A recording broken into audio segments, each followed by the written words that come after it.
अस्सलामुअलैकुम वरहमतुल्लाहि वबरकातुहू। स्वागत है आप सबका हमारे यूट्यूब चैनल पे।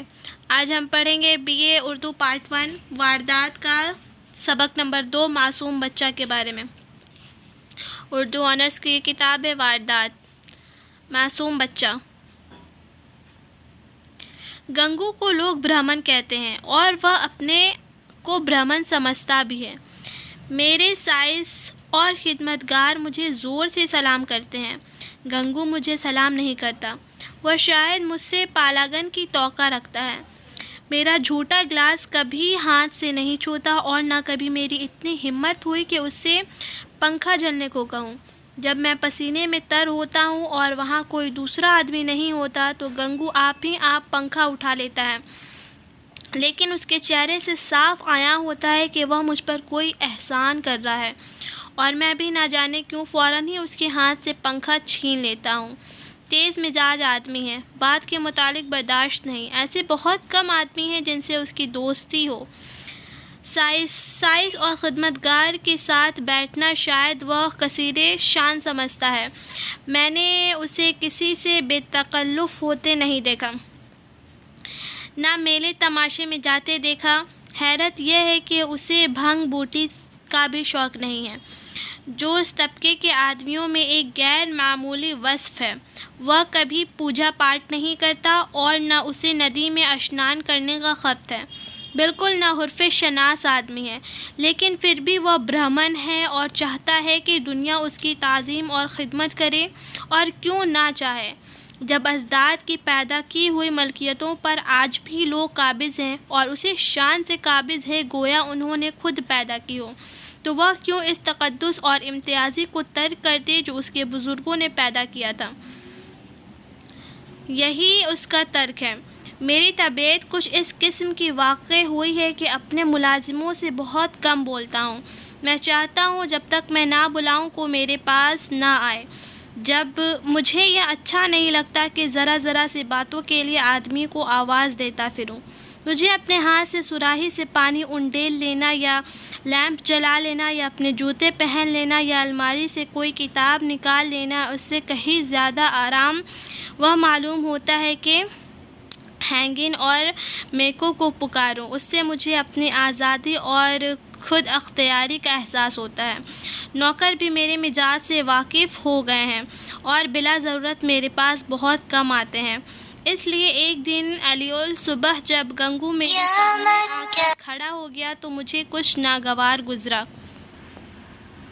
यह लोग जब आते हैं तो या तो बेशगी हिसाब में कुछ मांगने के लिए या किसी दूसरे मुलाजिम की शिकायत करने के लिए, और मुझे यह दोनों हरकतें हद दर्जा नापसंद है। मैं पहले को हर एक की तनख्वाह बेबाक कर देता हूँ और बीच में जब कोई मांगता है तो मुझे गुस्सा आता है। कौन 2-2, 4-4 रुपए का हिसाब रखता फिरे। फिर जब किसी को मुँह भरी मजदूरी मिल गई तो उसे क्या हक है कि उसे 15 दिन में खर्च कर दे और कर्ज या बेशगी की ज़िल्लत अख्तियार करे। और शिकायतों से मुझे सख्त नफ़रत है। मैं शिकायत को कमज़ोरी की दलील समझता हूँ या खुश आमद परस्ती और इमदाद तलबी की कमीना कोशिश। मैंने ची बा ची होकर कहा, क्या मामला है? मैंने तो तुम्हें बुलाया नहीं। गंगू के तीखे बेनियाज चेहरे पर आज कुछ ऐसी लजाजत, कुछ ऐसी इल्तिजा, कुछ ऐसा हिजाब था कि मुझे ताज्जुब हुआ। ऐसा मालूम हुआ कि वह कुछ जवाब देना चाहता है मगर अल्फाज नहीं मिल रहे हैं। मैंने ज़रा और तेज़ होकर कहा, आखिर बात क्या है? कहते क्यों नहीं? तुम जानते हो ये मेरी हवाखोरी का वक्त है, मुझे देर हो रही है। गंगू ने मायूसाना लहजे में कहा, तो आप हवा खाने जाएं, मैं फिर आ जाऊंगा। यह सूरत और भी परेशान करने वाली थी। इस रद्दर अर्दी में 1 मिनट भी वह अपने सरगुजश्त को सुनाएगा। वह इतना जानता है कि मुझे ज़्यादा फुर्सत नहीं। दूसरे मौका पर तो कमबख्त घंटों रोएगा। मेरे कुछ लिखने पढ़ने को तो शायद काम समझता हो, लेकिन गौर ख़ौस को जो मेरे लिए इंतहाई मसरूफ़ियत है वह मेरे आराम का वक्त समझता है। यकीनन यह उसी वक्त आकर मेरे सर पर सवार हो जाएगा। मैंने तल्खी के साथ कहा, कुछ पेशगी मांगने आए हो या मैं पेशगी नहीं देता? जी नहीं सरकार, मैंने तो कभी पेशगी नहीं मांगी। क्या किसी की शिकायत करना चाहते हो? मुझे शिकायतों से नफरत है। जी नहीं सरकार, मैंने तो कभी किसी की शिकायत नहीं की। तो फिर खामखा क्यों सर पर सवार हो गए? गंगू ने अपने दिल को मजबूत किया। उसके बशरे से मालूम हो रहा था कि वह गोया कोई हफ्त लगाने के लिए अपनी सारी कुव्वतों को मुज्तमा कर रहा है। आखिर उसने कहा, मुझे अब आप छुट्टी दे दें, मैं अब आपकी नौकरी ना कर सकूंगा। यह उस किस्म की पहली इस्तदआ थी जो मेरे कानों में पड़ी। मेरी खुददारी को चोट लगी। मैं जो अपने आप को इंसानियत का पुतला समझता हूँ, अपने मुलाजिमों से सख्त कलामी नहीं करता, अपनी आकायत को हद्दुल अमकान नयाम में रखने की कोशिश करता हूँ, इस दरख्वास्त पर क्यों ना हैरत में आ जाता। तहक्कुम के लहजे में पूछा, क्यों, क्या शिकायत है? आपने तो हुजूर जैसी नेक तबीयत पाई है, वैसे क्या कोई पाएगा, लेकिन बात ऐसी आ पड़ी है कि अब मैं आपके यहाँ नहीं रह सकता। ऐसा ना हो पीछे से कोई बात हो जाए तो आपकी बदनामी हो। मैं नहीं चाहता कि मेरे दिल से आपकी आबरू में बट्टा लगे। मेरे दिल में उलझन पैदा हुई, दरियाफ्ते हाल का इश्तियाक पैदा हुआ। हवाखोरी का नशा उतर गया। तवक्कुल के अंदाज से बरामद में पड़ी हुई कुर्सी पर बैठकर बोला, तुम तो पहेलियां बुझवा रहे हो, साफ साफ क्यों नहीं कहते क्या मामला है? गंगू ने मुजस्सिम माजरत बनकर कहा, बात यह है कि औरत जो अभी बधुआ आश्रम से निकाल दी गई है वही गोमती देव। वह खामोश हो गया। मैंने बेसब्र होकर कहा, हाँ निकाल दी गई है, तो फिर तुम्हारी नौकरी का उससे क्या ताल्लुक है? मैं उससे ब्याह करना चाहता हूँ हुजूर। मैं हैरत से उसका मुंह तकने लगा। यह पुराने ख्याल का बोंगा ब्राह्मण जिसे नई तहजीब की हवा तक नहीं लगी, उस औरत से शादी करेगा जिसे कोई भला आदमी अपने घर में कदम भी ना रखने देगा। गोमती ने मोहल्ले की पुरसकून फिजा में थोड़ी सी हरकत पैदा कर दी थी। कई साल कबल वह बद्धुआ आश्रम में दाखिल हुई थी। 3 बार आश्रम के मुंतजिमों ने इसकी शादी कर दी, मगर हर बार वह हफ्ता अशरा के बाद भाग गई। यहाँ तक कि आश्रम की सेक्रेटरी ने अब की बार उसे आश्रम से निकाल दिया था। वह उसी मोहल्ले में एक कोठरी लेकर रहती थी और सारी मोहल्ले के शहीदों के लिए दिलचस्पों का मरकज़ बनी हुई थी। मुझे गंगू की सादा लोही पर गुस्सा भी आया और रहम भी। उस बेवकूफ़ को सारी दुनिया में कोई औरत ही ना मिलती थी जो उससे शादी करने जा रहा है। जब वह 3 बार शौहरों के पास से भाग आई तो उसके पास कितने दिनों रहेगी? कोई गांठ का पूरा आदमी होता तो एक बात भी थी, शायद इस साल 6 महीने टिक जाती। या तो महज आँख का अंधा है, 1 हफ्ता भी तो निभाना होगा। मैंने तंबिया आमीज़ लहजे में पूछा, तुम उस औरत के हालात से वाकिफ़ हो? गंगू ने ऐनुल यकीन के अंदाज से कहा, सब झूठ है सरकार, लोगों ने उसको हक नाहक बदनाम किया है। क्या मानी है? क्या वह 3 बार अपने शौहरों के पास से नहीं भाग आई? उन लोगों ने उसे निकाल दिया तो क्या करती? कैसे अहमक आदमी हो, कोई इतनी दूर से आकर शादी करके ले जाता है, हज़ारों रुपए खर्च करता है इसलिए कि औरत को निकाल दे। गंगू ने शायराना जोश के साथ कहा, जहाँ मोहब्बत नहीं होती है हुजूर, वहाँ कोई औरत नहीं रह सकती। औरत खाली रोटी कपड़ा तो नहीं चाहती, कुछ मोहब्बत भी तो चाहती है। वह लोग समझते होंगे हमने बद्दू से ब्याह करके उस पर कोई बहुत बड़ा एहसान किया है। चाहते थे कि वह दिलो जान से उसकी हो जाए, लेकिन दूसरे को अपना बनाने के लिए पहले आपको उसका बन जाना पड़ता है। हुजूर यह बात है। फिर उसे एक बीमारी भी है, उसे कोई भूत लगा हुआ है। वह कभी बकझक करने लगती है और बेहोश हो जाती है। और तुम ऐसी औरत से शादी करोगे? मैंने शुबह के अंदाज से सर हिलाकर कहा, समझ लो ज़िंदगी तल्ख हो जाएगी। गंगू ने शहीदाना सरगर्मी से कहा, मैं तो समझता हूँ मेरी ज़िंदगी बन जाएगी, आगे भगवान की मर्जी। मैंने ज़ोर देकर कहा, तो तुमने तय कर लिया है? हाँ हुजूर, तो मैं तुम्हारा इस्तीफ़ा मंजूर करता हूँ। मैं बेईमानी रस्मों और महमल बंदिशों का ग़ुलाम नहीं हूँ, लेकिन जो आदमी एक फ़ाहिशा से शादी कर ले उसे अपने यहाँ रखना अंदेशे से खाली ना था। आए दिन कज़िये होंगे, नई नई उलझनें पैदा होंगी, कभी पुलिस तहकीकात करने आएगी, कभी मुकदमे खड़े होंगे। क्या अजब है, चोरी की वारदातें भी होंगी। गंगू भूखे आदमी की तरह रोटी का टुकड़ा देखकर उसकी तरफ लपक रहा है। रोटी खुश्क है, बदमज़ा है, उसकी उसे परवाह नहीं। उसका अक्ल सलीम से काम लेना महाल था। मैंने उसके अलावा करने में ही अपनी आफियत समझी। अब यहाँ से दूसरा सीन शुरू होता है। 5 महीने गुजर गए हैं। गंगू ने गोमती से शादी कर ली थी और उस मोहल्ले में एक खपरेल का मकान लेकर रहता था। वह अब चाट का ख्वांचा लगाकर गुजर बसर करता था। मुझे जब कभी बाज़ार में मिल जाता मैं उससे फ़ौरन इस्तफसार हाल करता। मुझे उसके हालात से एक ख़ास दिलचस्पी हो गई थी। यह एक मुआशरती मेले की आजमाइश थी, मुआशरती ही नहीं बल्कि नफ्सियाती भी। मैं देखना चाहता था कि उसका अंजाम क्या होता है। मैं गंगू को हमेशा खुशखुर्रम देखता, फरागत और बेफिक्री से चेहरा पर एक नफासत और मिजाज में एक खुददारी पैदा हो जाती। वह मुझे यहाँ सरीहन नज़र आती थी। रुपए 20 आने की बकरी हो जाती थी, उसमें लागत निकाल कर 8-10 आने बच जाते थे।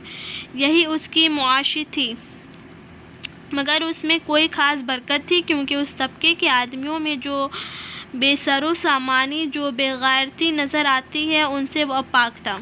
उसके चेहरे पर खुद एतमादी और मुसर्रत की झलक थी, जो सुकून क़ल्बी से पैदा हो सकती है।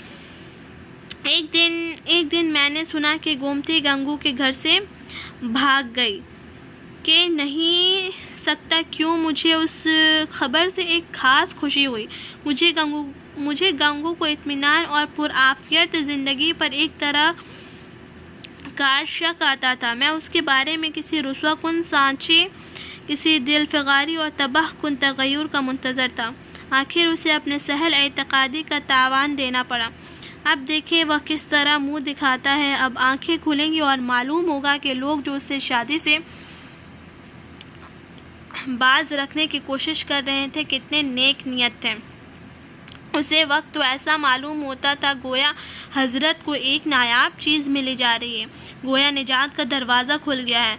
लोगों ने कितना समझाया, कितना कहा कि यह औरत एतबार के काबिल नहीं, कितनों को दगा दे चुकी है, तुम्हारे साथ भी दगा करेगी, मगर उस पर मुतल्लिक असर ना हुआ। अब उस अबलेहाना ज़िद का खामियाजा उठाओ, मिले तो ज़रा मिजाज कुर्सी कर लूँ। कहो क्यों महाराज, देवी जी का यह परवान पाकर खुश हुए या नहीं? तुम तो कहते थे वह ऐसी है और वो वैसी है। लोग उसे महज बदख्वाही के बाइस तोहमत लगाते हैं। अब बताओ कौन गलती पर था? अब आ गया ख्याल शरीफ में कि हुस्न फरोश औरतों से लोग क्यों एतराज़ करते हैं। उसी दिन इत्तफाकन से बाज़ार में गंगू से मेरी मुलाकात हो गई।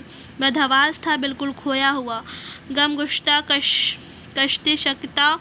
मुझे देखते ही उसकी आंखों में आंसू भर आए, निदामत से नहीं दर्द से। मेरे पास आकर बोला, बाबूजी गोमती ने मेरे साथ भी दगा की।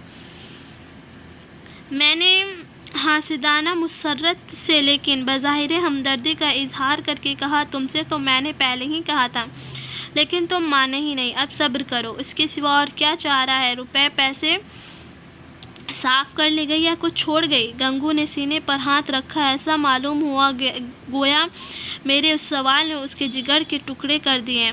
अरे बाबूजी ऐसा ना कहिए, उसने धेले की चीज़ भी नहीं छोड़ी, अपना जो कुछ था वह भी छोड़ गई। ना जानो मुझ में क्या बुराई देखी, मैं उसके लायक ना था, बस और क्या कहूँ। वह पढ़ी लिखी, मैं करिया अक्षर भैंस बराबर। मेरे साथ इतने दिन रही, यही बहुत था। कुछ दिन और उसके साथ रह जाता तो आदमी बन जाता। उसका आपसे कहाँ तक बखान करूँ बाबूजी, औरों के लिए वह चाहे कुछ नहीं हो, वह मेरे लिए किसी देवता का आशीर्वाद थी। क्या जाने मुझसे ऐसी क्या खता हो गई, मगर कसम ले लीजिए जो उसने भूल कर भी शिकायत की हो। मेरी औकात ही क्या है बाबूजी, 10-12 आने रोज़ का मजदूर हूँ। मगर उसी में उसके हाथों में इतनी बरकत थी कि कभी कोई तकलीफ़ नहीं हुई, कभी मैंने उसके चेहरे पर मैल नहीं देखा। मुझे उन अल्फाज से सख्त मायूसी हुई। मैंने समझा था कि वह उसकी बेवफाई की दास्तान कहेगा और मैं उसकी हिमाकत पर हासिदाना हमदर्दी करूँगा, मगर इस अहमक की आंखें अब तक नहीं खोली।